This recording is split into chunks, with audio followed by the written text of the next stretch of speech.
Para empezar, yo querría iniciar la sesión indicando dónde estamos en estos momentos, que es julio de 2026, respecto de un par de cuestiones a las que llevamos dando vueltas, a lo mejor desde hace algunos años, desde una perspectiva teórica o prospectiva, pero que a lo mejor ya están. Que básicamente es el debate respecto a hasta dónde va a llegar la inteligencia artificial, cómo va a cambiar el mundo, cuánto lo va a cambiar, cómo va a afectar al trabajo, al empleo, al derecho, a nuestras sociedades y qué problemas hay para controlar estos instrumentos. Entonces, yo no voy a hablar sobre inteligencia artificial generativa, sobre Artificial General Intelligence, la inteligencia artificial general, el momento a partir del cual esto puede llegar a equivaler a capacidades humanas y a partir de ahí, por medio de la recursividad de que sea la propia inteligencia artificial la que se autoalimente y entrene, mejore muy rápidamente, llegue a una superinteligencia y los problemas de control que hay al respecto. No voy a hablar de esto porque hemos estado hablando mucho tiempo y hablábamos especulativamente, pero sí quiero un poco dejar constancia de dónde está. ¿Dónde estamos primero respecto de las capacidades técnicas?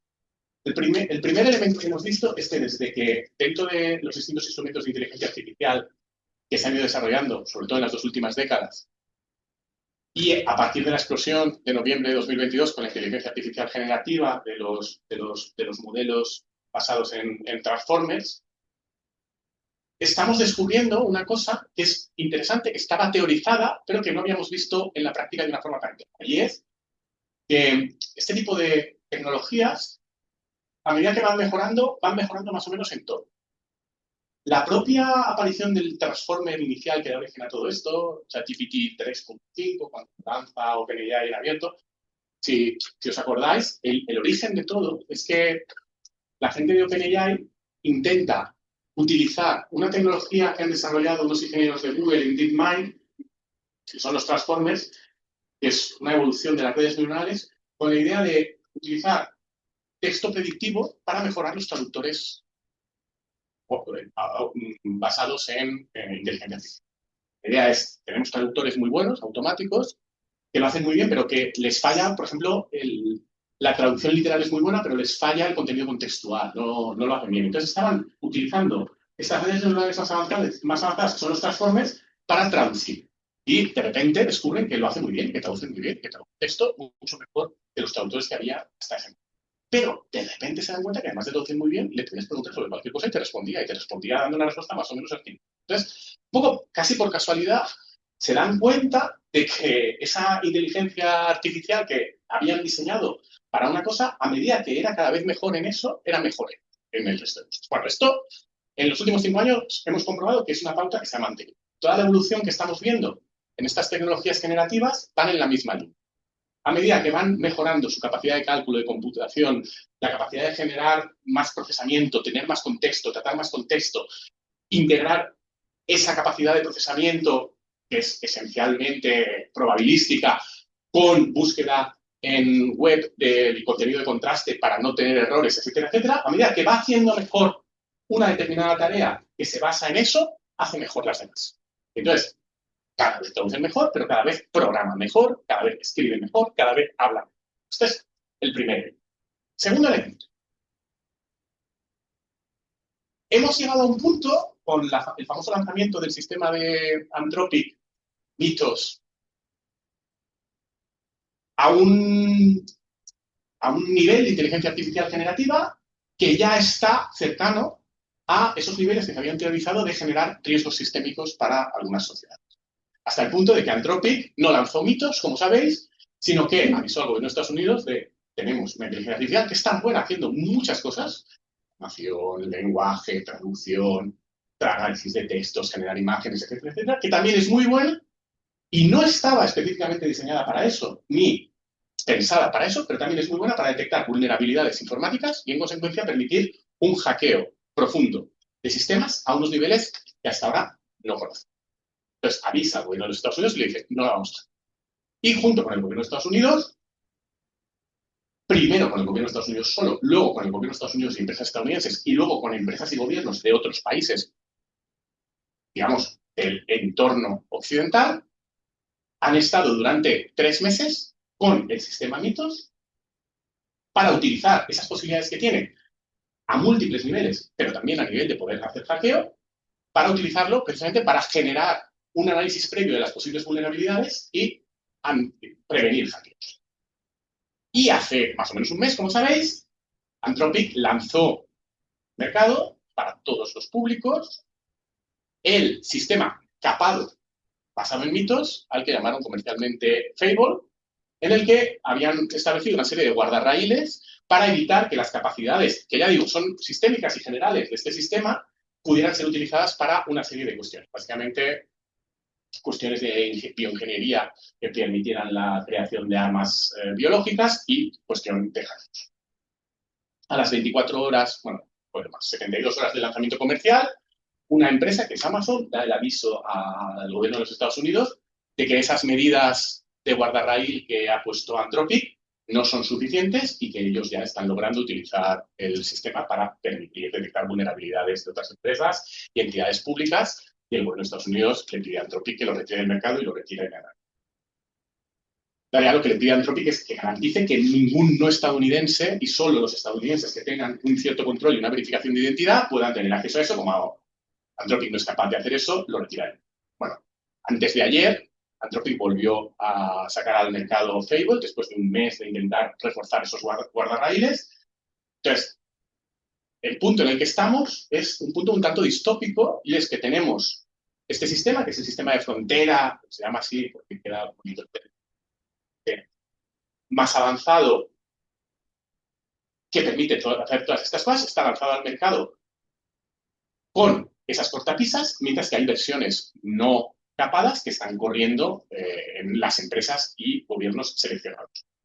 Y la versión con los guardarraíles está desde antes de ayer disponible para todo el mundo, y ya hoy había informaciones sobre cómo en realidad Anthropic, dicen que a petición del gobierno de Estados Unidos, ha introducido en el sistema una serie de medidas de las que no informan a los usuarios de control para detectar la identidad de las personas que lo usan, y en concreto para detectar, cosa que, por ejemplo, con la legislación europea en materia de protección de datos y en materia de derechos es completamente ilegal, y entonces este sistema no podría ser usado en la Unión Europea porque no estaría cumpliendo si efectivamente tiene esta capacidad con la ley.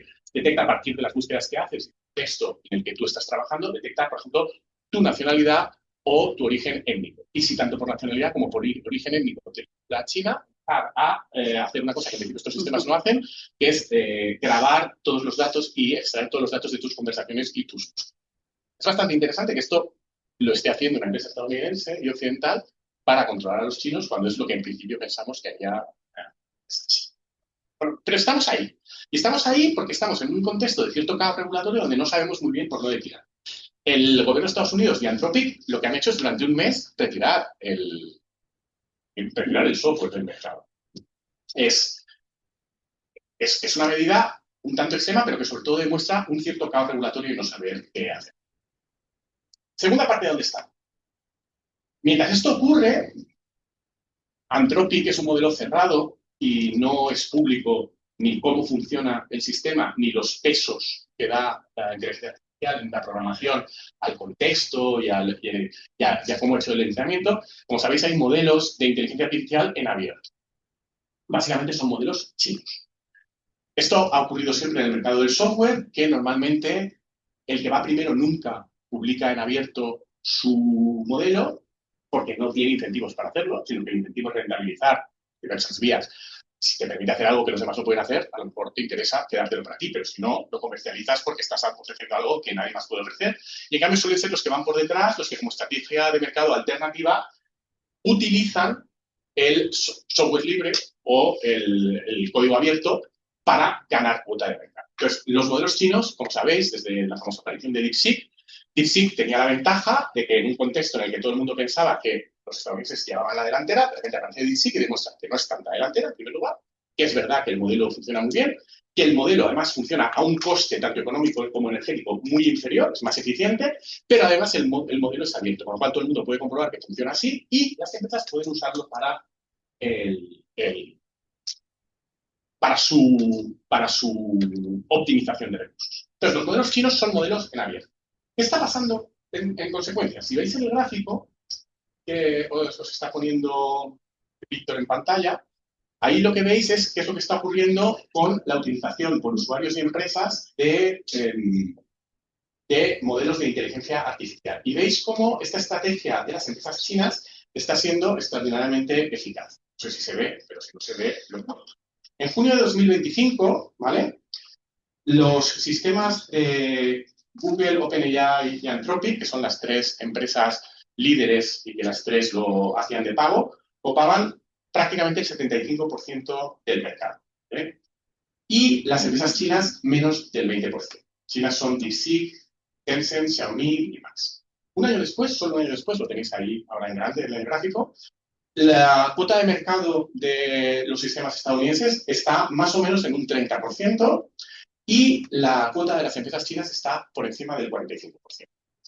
¿Qué significa esto? Esto significa que en el mundo empresarial, pero no solo el empresarial, muchos países, a la hora de decidir por qué herramientas de inteligencia artificial tienen que decantarse para tratar de en sus sistemas productivos, se están decantando por modelos chinos, porque son mucho más baratos y además en abierto, porque te permiten toquetear y adaptarlos a tu infraestructura.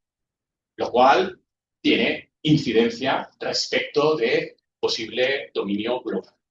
Y además desincentiva bastante al gobierno chino a pactar con los Estados Unidos una regulación de usos de la inteligencia artificial o, por ejemplo, algún tipo de moratoria respecto de algunos usos o de algunos desarrollos, si no es una regulación que a los chinos también les está afectando. Es decir, le quita mucho peso a los Estados Unidos a la hora de poder imponer una regulación.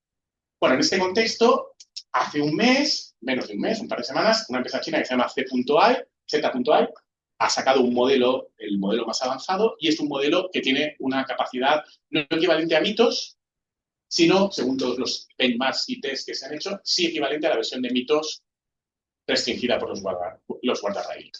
¿Qué significa esto? Esto significa, según la gente que más o menos sabe, que la previsión más o menos es que en un entorno de 6 meses habrá modelos chinos equivalentes a mitos, lo cual significa que puede haber modelos equivalentes a mitos si las empresas chinas siguen con su política de pesos abiertos, equivalentes a mitos en abierto, lo cual significa que estos sistemas que hay por ahí, ahora contenidos por la perspectiva un poco de control de facto por el gobierno de Estados Unidos junto con esta empresa que deciden no circularlos más de lo debido, pues salta por los aires. Este es el contexto tecnológico donde estamos. Y a partir de aquí, muy rápidamente, tenemos tres grandes estrategias que es significativo cómo han evolucionado. La primera estrategia era la del gobierno de Estados Unidos, que desde el primer momento en esto fue apoyar e incluso meter dinero en estas empresas, básicamente en estas tres, Anthropic, OpenAI y Google, para que sus modelos fueran los más punteros y no ponerles apenas cortadas. Esto ha generado un problema interno en Estados Unidos, porque a nivel federal, el gobierno Biden hizo una pequeña directriz que básicamente era que hicieran lo que hizo Anthropic. Si aparece algo complicado, avísame y ya veremos qué hacer.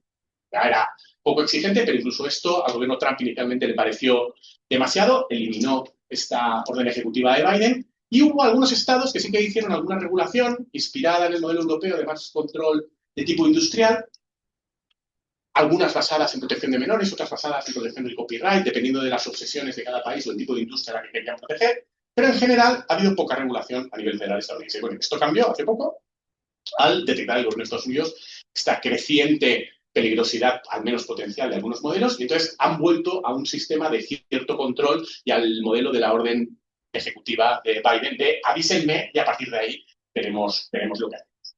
Y de momento estamos ahí con además esta capacidad para, sin ningún tipo de cortapisa respecto de su credo supuestamente liberal, decidir que un determinado modelo o no se pone en el mercado o se retira del mercado o se retira incluso para unos nacionales y para otros no, que es una cosa exótica en el modelo capitalista del virus. Frente a eso está la estrategia de la Unión Europea, que como sabéis es una estrategia, hemos hablado muchísimo del Reglamento Europeo de Inteligencia Artificial, entonces cosas que retener del Reglamento Europeo de Inteligencia Artificial es un reglamento que no afecta a la investigación, que no quiere desincentivar la investigación, por lo cual no se aplica a ninguna de las herramientas de inteligencia artificial que tienen que ver con investigación y desarrollo de las propias herramientas, no se aplica tampoco a la defensa. Es un reglamento pensado para los usos de la inteligencia artificial o la propia inteligencia artificial que se pone en el mercado y se añade a productos o que presta un determinado servicio a empresas particulares como herramienta de software o herramienta para ganar eficiencias en la ejecución de tareas. Entonces, la estrategia regulatoria es una estrategia muy parecida a la estrategia regulatoria de un producto, de una regulación de seguridad industrial, ¿no? Lo hemos dicho mucho. Esto tiene ventajas y es que más o menos sabemos cómo funciona, entonces toda la arquitectura institucional y organizativa del reglamento nos es fácil de aplicar porque sabemos cómo funciona, nos remite a la normalización industrial, a la existencia de entidades certificadoras que son privadas, pero que han pasado por un proceso de verificación de su capacidad y a partir de ahí te dan un sello y ese sello es lo que te permite poner cosas en el mercado. El reglamento incluye algunas cosas que obligan a hacer una evaluación de derechos fundamentales parecida a la evaluación que hay en protección de datos, obliga a que cuando se afecta a derechos de una persona de forma sustancial utilizando inteligencia artificial se informe. Es decir, estos son avances innegables, pero en el fondo es un reglamento que, como es de seguridad industrial, va poco más allá. Y, por ejemplo, una carencia que hemos señalado algunas personas cuando hemos estudiado esto, es que no está pensando en los usos que hace el poder. Los poderes públicos, cuando usan inteligencia artificial, pueden afectar a los derechos de los ciudadanos de forma distinta y más intensa a como lo hacen los poderes privados, porque no solo tienen un poder económico, que hay quien dice, no, pero hay empresas privadas que tienen un poder económico si cabe mayor y mayor control sobre los ciudadanos. Y es cierto en parte, pero no todo. Una empresa, a día de hoy, no te puede privar jurídicamente de tu patrimonio, no te puede meter en la cárcel, no te puede desposeer del ejercicio de algunos derechos, aunque sea durante un tiempo. Esto es algo que puede hacer el Estado y las empresas. Entonces, la combinación de la capacidad de control, rastreo, detección de pautas, análisis de datos muy concretos sobre personas que puede hacer el Estado, quizás merecería de una regulación jurídica diferente y más exitosa. Y esto se ha criticado. ¿Pero dónde estamos ahora? Pues estamos en que la Unión Europea, lejos de pensar que el reglamento se ha quedado corto, lo que piensa la Unión Europea es que el reglamento es demasiado exigente. Y en este contexto, iniciado por el famoso informe Draghi de es que la Unión Europea es un entorno hostil para la innovación y para las empresas y para hacer negocio y para la productividad, y en consecuencia hay que relajar toda una serie de reglas que serían demasiado exigentes de todo tipo, laborales, ambientales, de respeto a los derechos fundamentales de las personas de otros países cuando nuestras empresas trabajan allí, pues también hemos llegado a la conclusión, o han llegado a la conclusión nuestros representantes, en estas famosas directivas o reglamentos ómnibus que está aprobando el Parlamento Europeo uno tras otro, relajando distintas cosas, pues bueno, hay en trámite uno, cuya idea es que las partes del reglamento de inteligencia artificial de la Unión Europea que tienen que entrar en vigor este agosto, que son las más importantes, las referidas a aquellos usos de la inteligencia artificial que se consideran de alto riesgo y que son los que están sometidos a todos los controles estos de verificar que cumplen, hacer la evaluación, aunque sea por parte de empresas privadas, darles el sello para que se puedan comercializar. La idea es posponer al menos su entrada en vigor al menos 18 meses y parece que se va a aprobar. Esta es la estrategia de la Unión. Y mientras tanto tenemos a China con sus modelos abiertos de momento que no sabemos. Esto es donde estamos. Segunda cuestión de la que yo quería hablar. Dado que estamos aquí, ¿cómo afecta esto al derecho respecto de la propia idea del derecho en el que estamos? El derecho es un instrumento que usamos en las sociedades para tratar de mejorar y ordenar mínimamente la convivencia y sobre todo los conflictos. El derecho, como superestructura que decía Marx, ¿no? Que de alguna manera refleja la dominación de ciertas clases y sus valores, y es algo que genera estabilidad y potencia la estabilidad, tiene mucho que ver con las estructuras sociales y productivas del momento y ha ido cambiando. El derecho en el que estamos educados todos nosotros aún tiene su origen en las revoluciones liberales, la de la Revolución estadounidense, la que se cumple en 250 años pasado mañana, o de la Revolución Francesa, como el momento en el que hay una serie de élites burguesas privilegiadas en las sociedades, sobre todo europeas, que, digamos, comienzan un proceso de ataque, porque a ellos les interesa, del modelo jurídico tradicional, pero feudal, medieval, que era muy ineficiente para muchas cosas, y van adaptando esta superestructura a un modelo de sociedad que es el que ellos quieren preconizar y que es el que se ha impuesto en los últimos dos. Un modelo más liberal, un modelo donde hay derechos de las personas reconocidos de una forma distinta, a partir de unas leyes estatales, y no de servidumbres o vasallajes, y además un derecho que se pretende más científico, más racional y que pretende ser más justo por igualitario. A partir de la idea de la realidad, tenemos ya capacidad para entenderla y analizarla a partir del paradigma ilustrado, esta realidad la descomponemos, la conceptualizamos y a partir de una serie de inducciones establecemos cuáles son las situaciones potenciales, las tratamos de normar y garantizamos la igualdad de todas las personas y el igual trato vía derecho, determinando esas situaciones ideales, cuáles son y qué respuesta jurídica merecen, y a partir de ahí, cada caso concreto lo tratamos de ubicar en una de esas reglas y tratamos de dar la solución. Es el paradigma de racionalización formal que a lo largo de todo el siglo XIX la codificación liberal va más o menos construyendo, que teoriza Weber a partir de principios del siglo XX y que aporta muchísimas ventajas. Y sobre todo aporta muchísimas ventajas en términos de eficiencia.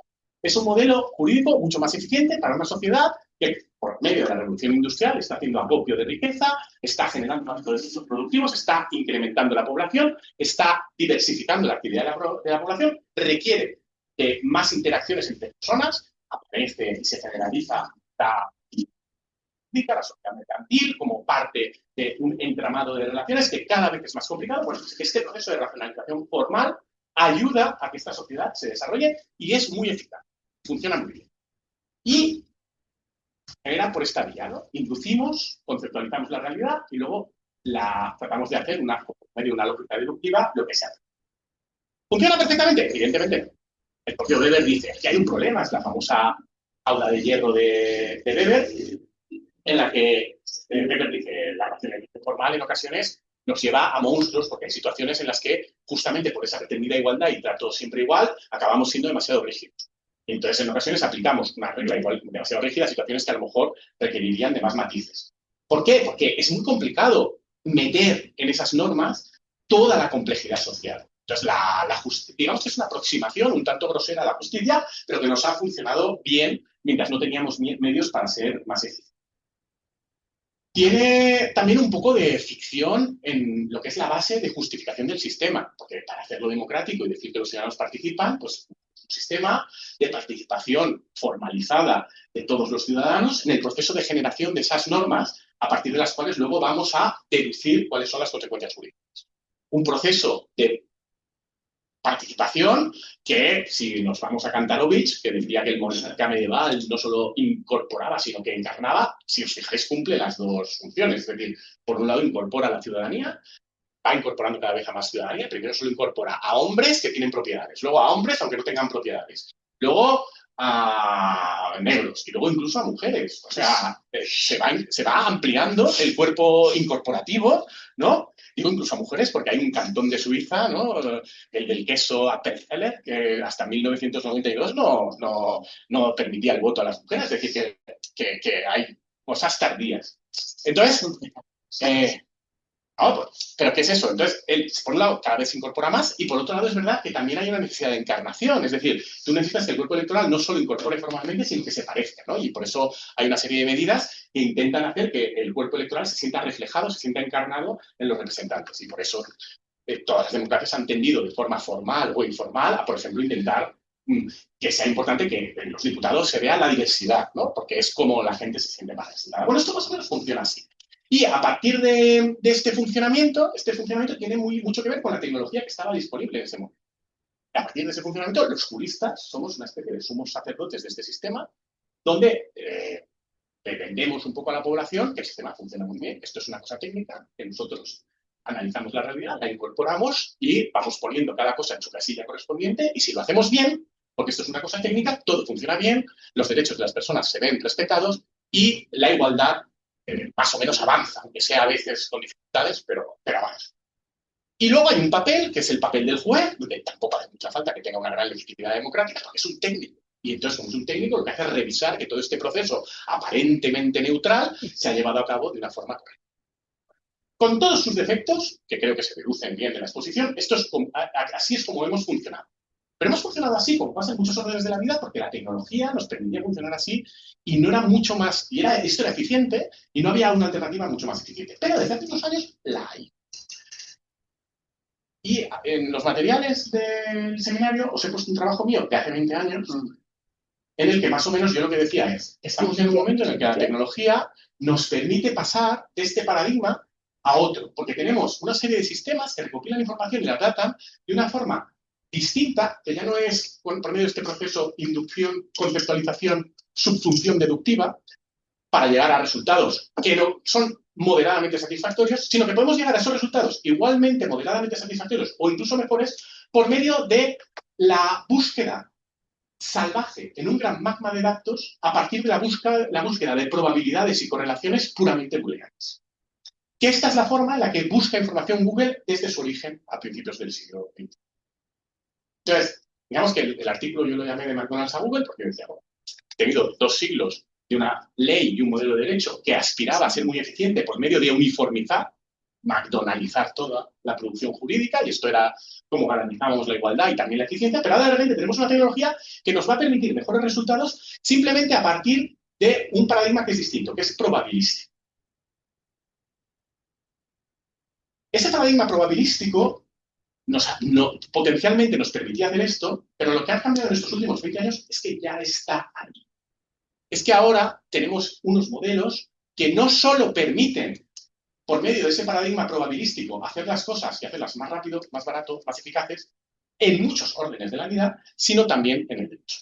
Si nos vamos a esos modelos que, como decía al principio, cuanto mejores son, mejor cosas hacen de todo, lo que hemos descubierto es que van avanzando mejor en todo, pero que hay algunas cosas que se les dan mejor. ¿Qué cosas se les dan mejor? Las cosas que están altamente formalizadas, que son repetitivas y que dependen de una codificación en lenguaje natural que de alguna manera simplifica y retrata la realidad con esa codificación. Por ejemplo, las matemáticas. Entonces hacen muy bien código, programan muy bien. Claro, si nosotros trasladamos esto al derecho, nos damos cuenta de que el derecho que hemos construido durante estos 2 siglos y pico hace exactamente eso. Esta codificación que hemos hecho, la codificación liberal, lo que ha hecho ha sido eso, compartimentalizar la realidad, conceptualizarla y a partir de ahí codificarla a partir de unas estructuras que luego nosotros queríamos interpretar de la forma más neutral y objetiva posible.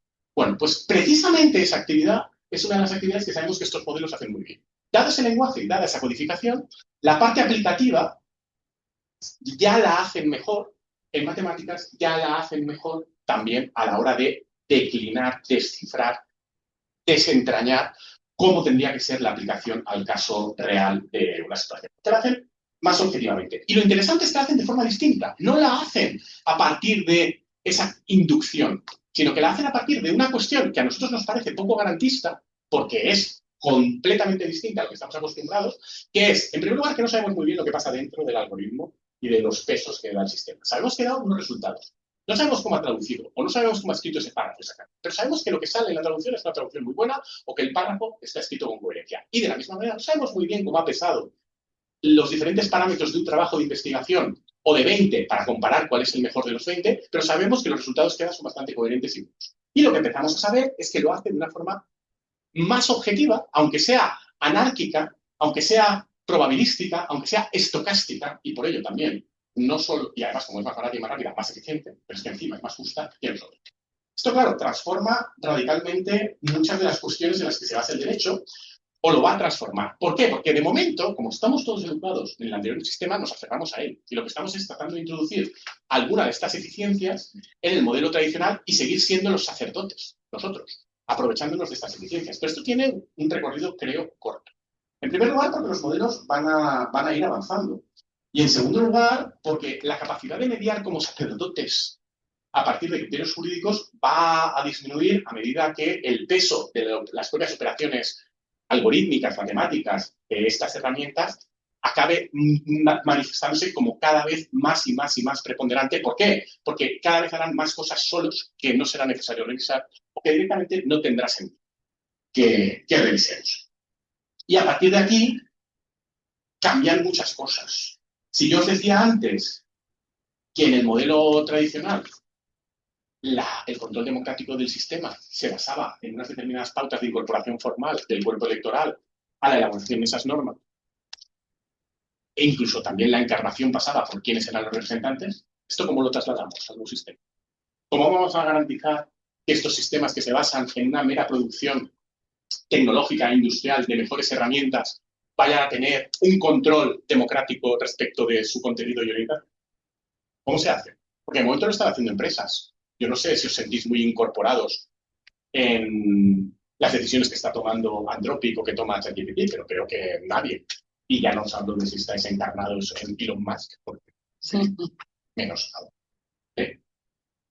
Cambian los sistemas de control, porque esa idea del jurista como un señor técnico que controla, yo creo que desaparece. Habrá que ver si los informáticos que saben de esto y los que programan nos acaban sustituyendo. Entonces, no sé, nosotros nunca hemos pensado que a nosotros nos tuvieran que controlar mucho, porque como nos venía bien, nosotros decíamos, no, a nosotros nadie nos tiene que controlar, porque es algo técnico, objetivo y verificable. Pero claro, cuando hemos perdido nosotros el control de la interpretación de cómo van las normas y va a pasar a ser algunos informáticos que harán unos pesos a la hora de ver por dónde salen esas probabilidades estocásticas en una máquina, a lo mejor ya nos parece que y que donde a nosotros no había que controlarnos, porque a fin de cuentas éramos nosotros, ellos sí.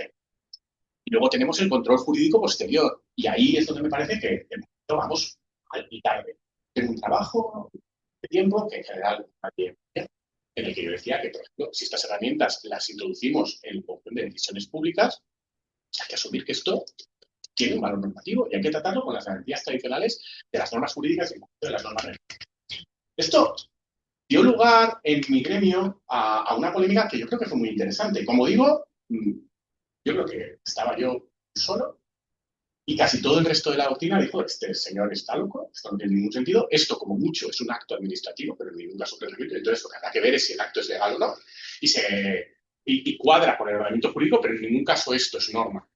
Y luego había quienes decían, ni siquiera es un acto administrativo, estas máquinas lo que son es meras, es como el Word, ¿no? Es como una mera herramienta que tú tienes de apoyo. ¿Por qué es interesante este debate? Porque este debate que es aparentemente teórico, cuando lo trasladas a la práctica, acaba teniendo consecuencias, incluso en cosas muy tontas. La gran sentencia que hemos tenido del Tribunal Supremo, sentencia de hace un año, el 11 de septiembre del año pasado, la sentencia Bosco, es una sentencia del Tribunal Supremo sobre una cosa tan tonta, tan minúscula, como un pequeño algoritmo que ni siquiera era estocástico, probabilístico, era determinístico. Es un algoritmo que tenía que definir si un reglamento que dice qué personas tienen derecho a un bono social eléctrico porque están en situación de vulnerabilidad, esas personas o esas familias, hay una definición de qué familias o personas tienen que tener derecho a esa ayuda, a ese bono social, y resulta que hay un algoritmo que el gobierno pone a disposición de las empresas para intentar objetivar el proceso y que las empresas no nieguen a las personas el bono, porque el bono lo tienes que pedir a las empresas y que sea todo más rápido. Entonces hace un algoritmo para simplificar el proceso. Un algoritmo que tiene que ser muy sencillo. Pero resulta que el algoritmo falla. Entonces, como el algoritmo falla, hay personas en situación de vulnerabilidad que efectivamente tendrían que tener derecho a la ayuda que no la reciben. Entonces, claro, el debate teórico se ve aquí muy bien. En una cosa, insisto, muy tonta y muy pequeña. Pero resulta que si tú consideras que ese algoritmo, como está predeterminando la solución jurídica, tiene esa capacidad de normar, de predeterminar la actuación jurídica, y entonces, como tiene un valor normativo, lo tienes que controlar de acuerdo con eso, si tú consideras eso, entonces puedes revisarlo y puedes instar en la revisión judicial y puedes obligar a un control respecto de ese algoritmo. Como esta posición era completamente minoritaria, no se hizo. Y el Consejo de Transparencia dijo que no había, por supuesto, que revisarlo, pero ni siquiera que dar información sobre él. Que cada ciudadano individualmente, si pensaba que tenía derecho, que él se fuera a los tribunales y que entonces se le reconocería el derecho si lo tenía. Es decir, se ponía la carga a los ciudadanos respecto de que uno a uno tuvieran. Al final, el Tribunal Supremo, después de 8 años, ha rectificado la doctrina. No se ha metido en el debate teórico, no se ha metido en decir esto tiene un valor normativo, pero ha rectificado la salvajada material de indefensión que generaba a los ciudadanos y ha costado 8 años, diciendo que, por supuesto, que se tiene que ver el algoritmo. Y ha dado a la ONG que lo recurrió el derecho a ver el algoritmo. Les pregunté hace poco y me dijeron que aún. Ya ha pasado casi un año. Por supuesto, el algoritmo sigue funcionando mal. Porque, claro, cuando tú tienes algo que no tienes mecanismos jurídicos para controlar, pues sigue funcionando. Bueno, ¿por qué os cuento esta historia? Porque esta teoría respecto de lo que son estas cosas y cómo funcionan no es tan importante como sus efectos. Lo que quiero decir es que a medida que usemos esto y lo usemos cada vez más, el derecho y el derecho tradicional al que estamos acostumbrados y las formas de legitimación y de control democrático del mismo, pero también las formas de control sobre su corrección aplicativa, cambian. En primer lugar, y muy importantemente, cambia que la distinción entre creación del derecho de aplicación, que a lo mejor era una distinción ficticia, porque los jueces en la práctica, en el modelo anterior, también de facto estaban creando derecho, pero es que ahora desaparece completamente, porque esta capacidad de creación algorítmica de normas y de pautas que luego se van a proyectar al caso concreto, es muy difícil decir que no es creativo. Entonces, vamos a tener que introducir unos sistemas de control distintos, que no vamos a tener que hacer solo juristas, sino que lo vamos a tener que hacer sabiendo de cómo funcionan las herramientas y lo vamos a tener que hacer de acuerdo con informáticos. Vamos a tener que abandonar el modelo formal de legitimación y entender que la legitimación tendrá que venir por otro. Vamos a tener que ir a un modelo donde el control jurídico va a tener que ver con todo el proceso de creación de esa herramienta normadora y de análisis de todo lo que hay dentro para poder, a partir de la legitimación del proceso y de una participación y transparencia suficiente en el proceso, decidir que será correcto el resultado. Nosotros vivimos en la ficción jurídica de estos 250 años de que el resultado es correcto o no, a partir de que haya hecho bien esa deducción última después de la inducción previa, y entonces hacemos la subsunción deductiva. Y si está correctamente realizada, la solución es jurídicamente correcta. Vamos a un sistema donde eso no va a ser posible. La corrección o incorrección de la solución, y en consecuencia también la justicia o injusticia, va a depender de que tengamos un control sobre el proyecto, sobre todo el proceso, que es un proceso diferente y más complejo, donde o tenemos esa idea de que esto es normativo, esa idea de que tiene que ser transparente y comprensible. Esa idea de que tenemos que saber los pesos, tenemos que saber el entrenamiento y tenemos que entender mínimamente su lógica y cómo funciona para poder a partir de ahí tener un debate social sobre cómo hacer que funcione. Si no hacemos todo eso, vamos a ir a un derecho que, por simplemente su mayor eficiencia, se irá imponiendo poco a poco y no lo podremos controlar. Rápidamente. ¿Por qué se va a acabar imponiendo? Creo, porque va a ser más eficiente, porque va a ser más objetivo, porque nos va a dar la superación de superar algunas de las restricciones, esas rigideces del modelo de racionalización formal, la jaula de hierro, y en consecuencia nos va a dar la posibilidad de individualizar las soluciones. Y todo esto, igual que hemos descubierto que ahora las máquinas detectan mejor los tumores incipientes y en consecuencia hay que usarlas, lo vamos a descubrir en la práctica y lo vamos a acabar usando. Y o hacemos este cambio de prisma jurídico y cambiamos nuestra orientación, o si pretendemos decir que no pasa nada y que esto es subsumible en el modelo de racionalización formal jurídica que teníamos, o los riesgos potenciales que ahí hay se nos van a descontrolar. Y por mencionar solo algunos. Riesgo 1, pérdida de control. En primer lugar, paulatinamente vamos a perder control humano en favor de unas máquinas que cada vez van a tener más, que cada vez van a tener más personas. Pero también pérdida de control de los estados o las sociedades democráticas que a través de los estados están tratando de hacer cosas ante las empresas tecnológicas. Se nos altera completamente la cuestión de qué son discriminaciones y cuándo. Porque claro, cuanto más individualizamos, más trato diferenciado hay. Entonces, la doctrina tradicional de diferenciación de la discriminación, que se basaba en esas subsunciones generales, la vamos a tener que cambiar, vamos a tener que entender qué son sesgos, cuáles son aceptables y cuáles no, cuáles entendemos que los podemos asumir porque pueden tener algún beneficio social y cuál no. Esto está por costo.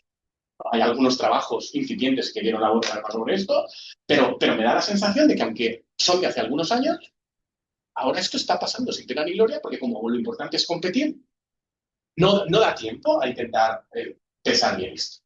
Y por supuesto, además, que hay una dimensión de igualdad porque frente a esto, una gran parte de la ciudadanía tiene muy poca voz y muy poco peso respecto a estas decisiones y esto habrá que arreglarlo de nuevo. Esta es mi reflexión inicial, y ya digo, muy superficial, luego la comentamos, respecto de lo que está pasando en cuanto al derecho en sí. Y ahora, más rápidamente y por concretar, las dos otras cuestiones. ¿Cómo se traslada esto y se está trasladando ya a la práctica profesional y cómo se está trasladando a la enseñanza? Respecto a la práctica profesional, algunas cosas que saben. En primer lugar, sabemos que hay a nivel privado ya una adopción más o menos generalizada de estas herramientas, en mayor o menor medida, las grandes empresas jurídicas, los grandes despachos, de una forma más masiva y más profesionalizada, pero cualquier pequeño abogado lo está usando ya, pero no solo cualquier pequeño abogado, lo están usando todas las administraciones. Eso sí, de una forma en general desorganizada. ¿Por qué? Porque los grandes despachos sí que tienen una estrategia de esto, una estrategia muy dependiente, porque han perdido el control también de estas empresas tecnológicas que les suministran el producto. En el mejor de los casos, esos productos luego ellos los tunean y los adaptan, pero de alguna manera hay una cierta pérdida de control que a nadie le importa mucho, porque como te ahorran mucho dinero, te ahorran mucho tiempo y te ahorran muchos trabajadores, pues se está asumiendo de forma generalizada. En las administraciones públicas y el sector público es todavía peor, porque hay una negación oficial, esto no hay que usarlo, no se usa, no hay una estrategia de adopción, salvo contadas excepciones de alguna herramienta concreta en sanidad para detectar tumores, en la CNMC para detectar cárteles, en la administración penitenciaria para evaluar mejor los riesgos de los reclusos o para evaluar los riesgos de violencia de género. O sea, tenemos herramientas que en concreto sí que se supone que están diseñadas y bien hechas para cosas concretas, pero la adopción generalizada y estructural se está haciendo por la vía de que, con más o menos formación, con más o menos cautelas o menos, los trabajadores públicos están detectando que para ellos sí que es eficiente usarlo y entonces les digan que los usen o no, incluso a veces cuando te lo prohíben, ellos lo usan individualmente de una forma anárquica porque la tarea que tienen que hacer ellos, dicen, pues bueno, me voy a ayudar de esta. Esta es la generalizada adopción en la que en estos momentos estamos. Tiene ya una serie de efectos sobre el empleo, en primer lugar. En Estados Unidos, que es donde esto va por delante, ya se está detectando en las empresas tecnológicas, por supuesto, un cambio en el empleo, pero en el mundo del derecho se está detectando que desde hace 3 años las grandes empresas jurídicas, los grandes abogados, ya han dejado de contratar paralegals. Como los paralegals, que son las personas que hacen las búsquedas, la documentación inicial, para que luego los abogados preparen el caso y se lo lleven luego al senior para que él lo presente, no tienen estudios jurídicos muchas veces, sino que son otro tipo de estudios. De momento esto no ha generado una gran preocupación porque la gente que está haciendo derecho sigue siendo contratada, pero ya empieza a detectarse desde hace unos meses, al parecer, una cierta ralentización también de abogados. Esto está pasando en otros ámbitos. ¿Cuál es la previsión? Si aplicamos aquí lo que está pasando en otros ámbitos, la previsión es que va a haber un cambio en las técnicas de empleo porque las posiciones de entrada van a ser menos necesarias y, en consecuencia, se va a reducir el número de empleados. Esta es la previsión. Ya digo que ya está pasando al menos en este paradigma. Aquí hay muchas dudas que surgen, que es, ¿y qué pasará en el futuro si no tenemos a posiciones de entrada y abogados junior que luego puedan ser senior cuando solo hayamos tenido durante unos años? No lo sé. Hay también unos efectos sobre las demandas. La previsión era que esto iba a incentivar la litigación. Es decir, como es mucho más barato preparar una demanda y prepararla bien, había quien pensaba, yo entre ellos, que esto lo normal es que incentivara más litigación, porque es más barato y más fácil hacer. De momento en Estados Unidos parece que las cifras son más o menos estables, lo cual probablemente puede indicar que a lo mejor la litigación tiene que ver con una industria que forzaba a todo el mundo a litigar al máximo de sus capacidades y ahora, que no se podía extraer más. O puede tener que ver, además, a lo mejor con que los abogados tienen más facilidad, pero como los clientes también tienen la posibilidad de usar inteligencia artificial, no están recurriendo a los abogados y a veces están haciendo composición privada ayudados por estas herramientas. Hay cierto indicio de que esto pueda estar pasando porque sí que se ha detectado en los países en los que es más fácil que, por ejemplo, en España, el ir a juicio sin asistencia letrada, se está incrementando mucho el porcentaje de gente que va a juicio sin asistencia letrada. ¿Por qué? Porque ahora tienes un acceso más fácil a que alguien te diga cuál es el problema y cómo resolverlo y cómo defenderlo, no tienes que contratar a abogado. En España tenemos cifras del año pasado, la semana pasada el Consejo General del Poder Judicial.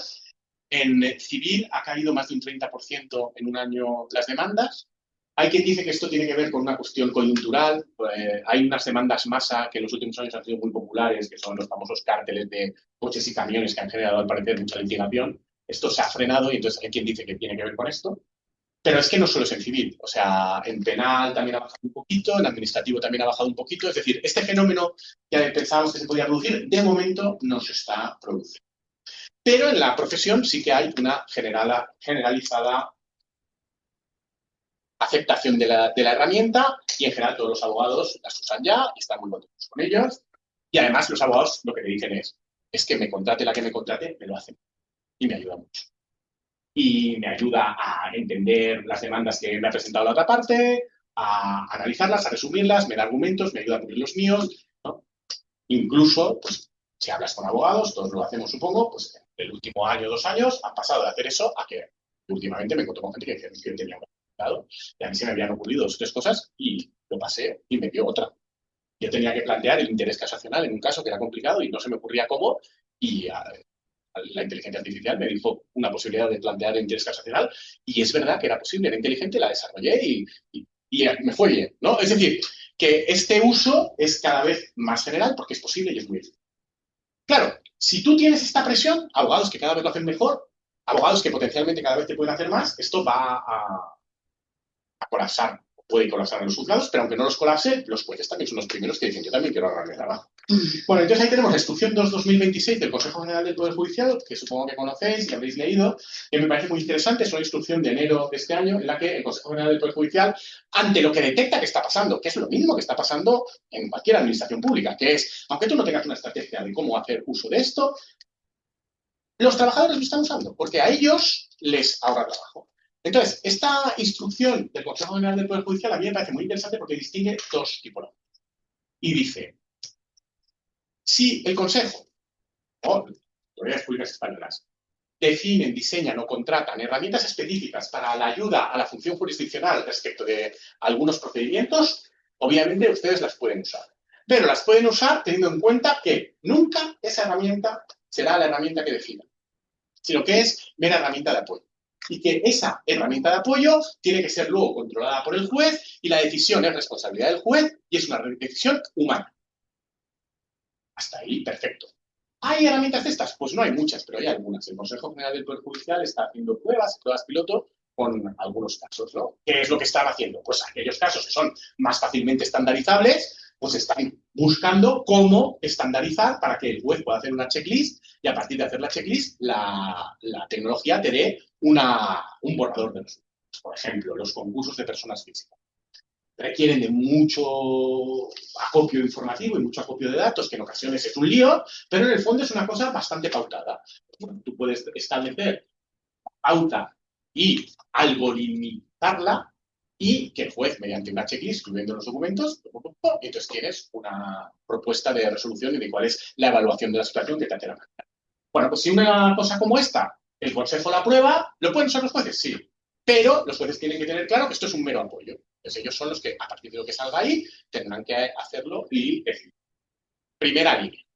Segunda línea. Dicen, ¿y qué hacemos cuando no hay, que es lo que pasa en general a día de hoy, una herramienta específica autorizada por el Ministerio de Justicia o el Consejo General del Poder Judicial para determinados casos?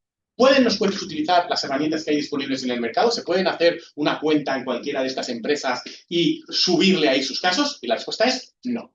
Lo que dice el Consejo es que no pueden subir información sobre sus casos a ninguna de estas herramientas. Pero sí que pueden usarlas para buscar documentación sobre el asunto que han de resolver, para buscar la doctrina jurisprudencial, para buscar ideas, para ayudarles a pulir textos suyos, etc. Es decir, el Consejo, de forma sensata, entiende que no se pueden poner puertas al campo y lo que dice es, ¿lo están usando? Pues bueno, vamos a dar una pauta mínima de uso, que es, no me subas a estas máquinas los datos. Porque aunque nos digan Anthropic y OpenAI y Google que en realidad cumplen tanto con el Reglamento Europeo de Inteligencia Artificial como con el Reglamento General de Protección de Datos, en el fondo no nos lo creemos mucho. Lo último de Anthropic con esto del Fable demuestra un poco que no te lo puedes creer mucho. Entonces es como diciendo, no lo suban. Y sobre todo le dicen, y esto lo tienen que usar ustedes solo como una herramienta de apoyo. Y esa herramienta de apoyo no les quita la responsabilidad sobre la decisión última, que será suya y siempre suya. Vale. Bueno, y aquí hay una historieta que a mí me gusta siempre contar, como la he contado muchas veces, la voy a contar muy rápido, y es hasta qué punto es realista pensar que esto pueda tener mucha continuidad. Tanto en el caso 1, una herramienta específicamente diseñada, como en el caso 2, aunque tú lo estés usando de forma anárquica y simplemente para buscar información, ¿qué es lo que ocurre cuando estas herramientas, y sobre todo la del caso 1, pero no digamos, pero también las del caso 2, resulta que lo hacen siempre bien? Y tú como juez descubres que lo hacen siempre. Que yo le meto los datos y me sale una resolución y yo la veo y digo, está bien. Pues al final lo que pasa es que tú te acostumbras a los datos y cada vez la vas mirando menos. Y llega un momento en que directamente, si siempre lo hace bien. Es decir, a medida que haya más herramientas de este tipo y estén mejor pulidas, es muy poco realista no darse cuenta y no asumir que habrá poco a poco parcelas en las que esta función jurisdiccional y de control va a ser sustituida por estas herramientas. Y hay que asumirlo. Y o lo asumimos y establecemos un modelo de control como el que decía antes, que contemple todo el proceso, o vamos a tener un problema democrático y de alineamiento entre cómo funcionan estas máquinas y lo que queremos como sociedad. La historieta que yo siempre cuento es cómo se crea la jurisdicción contencioso administrativa. Se crea a partir de que inicialmente los franceses en la Revolución Francesa consideran que las decisiones sobre si una actuación de la administración es legal o ilegal, es correcta o incorrecta, las tiene que tomar la propia administración. Hay un adagio francés que dice «Juger l'administration, c'est encore administratif». ¿Claro? Si la administración lo ha hecho bien o mal, también es una tarea administrativa. Entonces, en el modelo francés de separación de poderes, eso lo tiene que hacer la propia administración. Con lo cual, ¿quién decidía si la administración había actuado bien? El ministro. Era el que decidía. Entonces, claro, esto, como el ministro no sabía de todo, se crea un cuerpo consultivo, que es el Consejo d'État, el Consejo de Estado. Y entonces se crea para que ayude al ministro a decidir. Y entonces es lo que se llama jurisdicción retenida, ¿no? Jurisdicción retenida.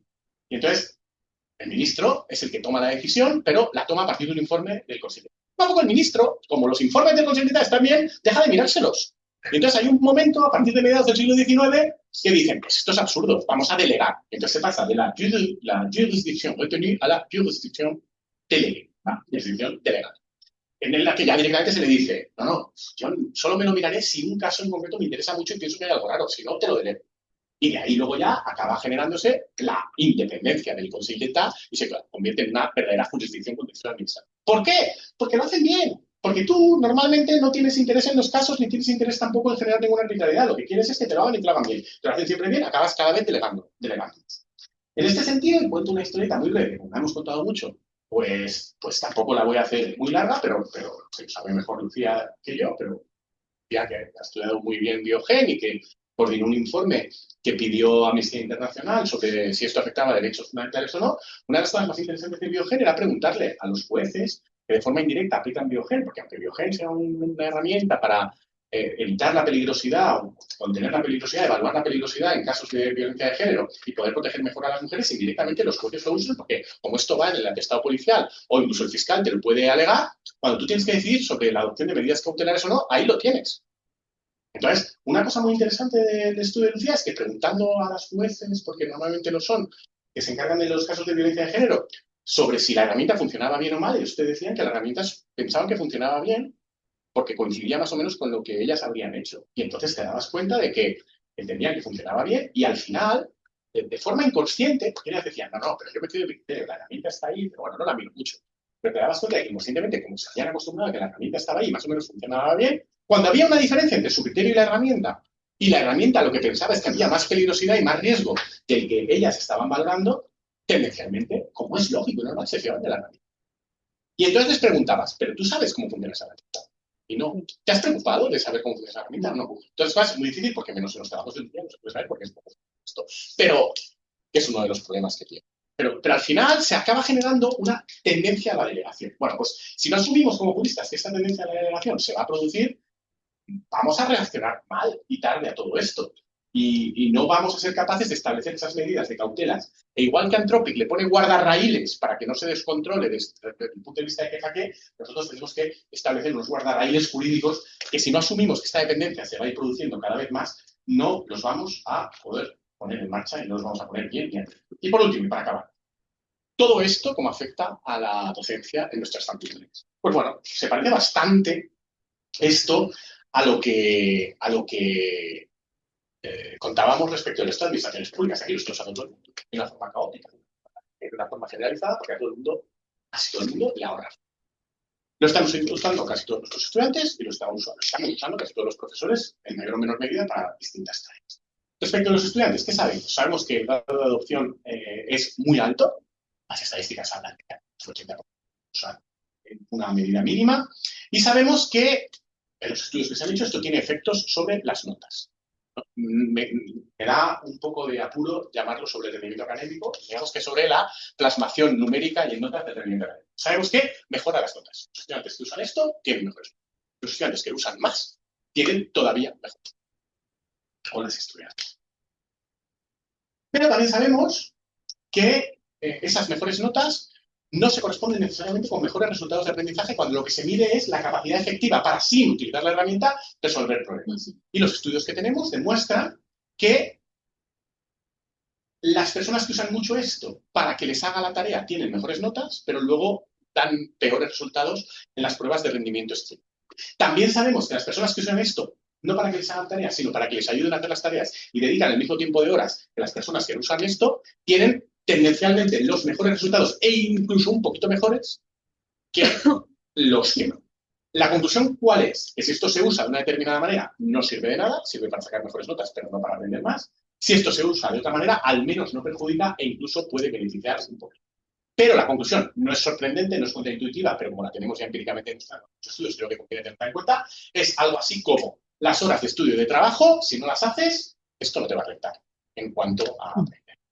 Eso es que aprender a lo mejor puede ser necesario si lo hacen las máquinas, pero si lo que aspiramos es a que aprendan, esto hay que tenerlo en cuenta. Entonces esto habría que tenerlo en cuenta para redefinir la docencia. ¿Significa que hay que satanizar la herramienta? No. Significa que hay que integrarla correcta.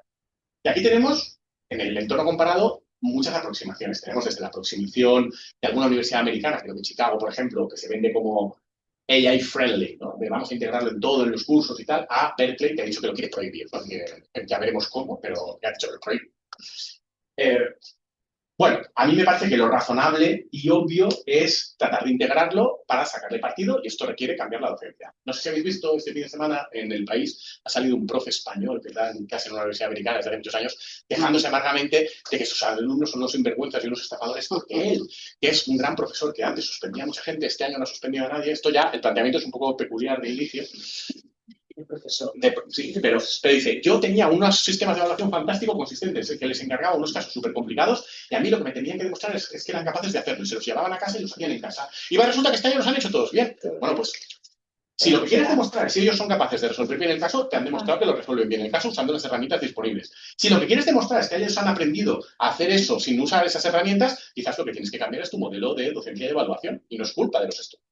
¿No? Pues bueno, esta es un poco, yo creo, el debate que hay que hacer. Como sabéis, la Universidad de Valencia tiene una guía muy de mínimos sobre uso de inteligencia artificial que va un poco en esta línea de úsenla, dejen que los alumnos la usen si así lo consideran, pero integrenla de una forma que no sustituya a la evaluación de la efectiva consecución de los objetivos de aprendizaje. Entonces, yo creo que por ahí tenemos que ir.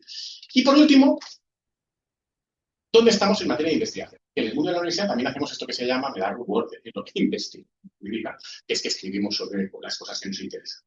¿Dónde estamos? Bueno, como os he dicho, yo hace 20 años, porque es que hace 20 años escribí el trabajo este que se llamaba de McDonald's a Google, tratando de hablar de cómo, de cambio en la sociedad y en la tecnología, que se solía llamar tercera revolución productiva, el derecho iba a cambiar. Yo he cogido en un sistema de inteligencia artificial disponible para todos los públicos, en concreto ChatGPT, y le he dicho a ChatGPT, este es el trabajo de 2007. Coge el trabajo de 2007, mi trabajo sobre el carácter normativo de los reglamentos y el trabajo sobre la necesidad de publicidad de estas cuestiones y transparencia a raíz del caso Bosco, y a partir de esto, hazme el trabajo adaptado a la realidad tecnológica y productiva actual y los sistemas de inteligencia artificial. Esos mismos argumentos coges, los desarrollas para hacerlos. Y pon las citas en APA. Y busca la bibliografía adicional que consideras. Ya está. Bueno, os he traído unas copias del resultado, lo tenéis colgado en la web, para que veáis lo que ha sido y que consideréis vosotros mismos si os parece o no, un trabajo publicable. Le dije también, indica en un disclaimer inicial que esto está hecho a partir de estas instrucciones que yo te he puesto y que está hecho por ti. El disclaimer es también el hecho por él. Yo no he cambiado una coma. Lo único que he añadido es que he puesto ponencia para el seminario, tal, no sé qué tal. Simplemente os lo doy, pues si tenéis curiosidad, para que calibréis dónde estamos. Pero os anticipo lo que calibro. Eso es un trabajo académico perfectamente homologable y publicable. Que es verdad que se nutre de un trabajo mío previo de hace 20 años, pero que está perfectamente adaptado a lo que tenemos. Y está hecho por la máquina. No nos has puesto el antiguo. Está colgado también en internet. ¿Vale? Está colgado. Sí, también. Están los dos en la información que tenéis del seminario de la. ¿Qué quiero decir con esto? Quiero decir que de esto tenemos que ser conscientes. Es decir, esto existe. O sea, yo creo que, por ejemplo, esto a día de hoy, para mi tarea investigadora, es muy chulo. Porque yo a partir de ahí ahora puedo hacer un artículo quizás mucho mejor, porque ya tengo una base hecha. Y puedo todavía pensar, ¿no? Las ideas de fondo además son mías. Mías matizadas por una máquina, pero mías. La cuestión es que eso es donde estamos ahora. No quiero ni imaginarme dónde estaremos, no voy a decir en 10 años, ni en 5, en 2. Entonces, sobre esto también tenemos que pensar un poco entre todos y todas. Bueno, pues esto es básicamente lo que os quería contar. Muchísimas gracias.